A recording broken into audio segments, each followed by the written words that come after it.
آج کی اس ویڈیو کے اندر ہم بہت ہی اہم مسئلہ سنیں گے اور ہو سکتا ہے کہ کبھی بھی اس کی ضرورت پیش آ جائے، بھلے ابھی ضرورت نہیں بھی ہے لیکن اس کی ضرورت پیش آ سکتی ہے۔ وہ ہے کہ اگر زخم ہو گیا اور زخم پر پٹی باندھی ہوئی ہے اور اب غسل بھی فرض ہو گیا تو اب کیا کریں؟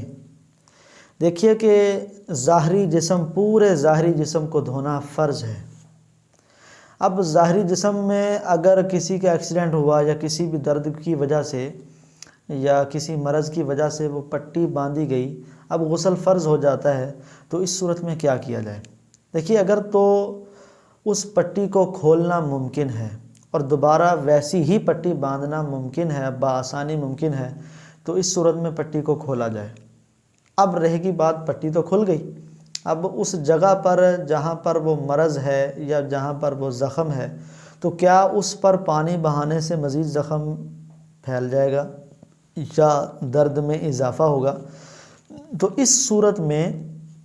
بھی اس زخم پر پانی بہانا فرض نہیں ہوگا، بلکہ اتنے حصے پر جس طرح ہم سر پر مسح کرتے ہیں اسی طرح گیلا ہاتھ کر کے وہاں پر مسح کر لیا جائے۔ یاد رکھیے کہ مسح کرنے کی اجازت وہاں ہوگی جہاں پر ضرورت ہے۔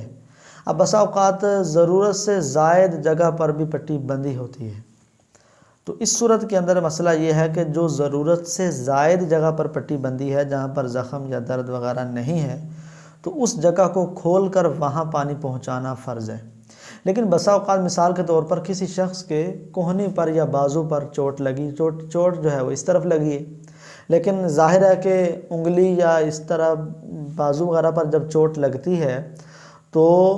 پٹی گولائی کے اندر باندھی جاتی ہے۔ اب گولائی کے اندر جو پٹی باندھی گئی ہے تو وہ زخم ہے یہاں پر اور پٹی یہاں پر بھی ہے، تو اس صورت میں کیا کیا جائے؟ تو اب مسئلہ علماء نے یہ بیان فرمایا کہ اگر اس پٹی کو کھول کر دوبارہ ویسی پٹی باندھنا ممکن ہے تو اس صورت میں پٹی کھول لی جائے، اور چونکہ یہاں زخم ہے یہاں پانی پہنچانا نقصان دہ ہے تو پھر یہاں اس حصے کو دھو لیا جائے اور اتنے حصے پر پانی کے ذریعے مسح کر لیا جائے۔ اور اگر اس پٹی کو کھولنا ممکن نہیں یا پھر کھول تو لیں گے لیکن ویسی باندھنا ممکن نہیں تو یہ چونکہ ضرورتاً پٹی کا حصہ ادھر بھی بندھا ہے تو اب پورے حصے پٹی پر اگر وہ مسح کر لے گا تو اس صورت میں بھی اس کا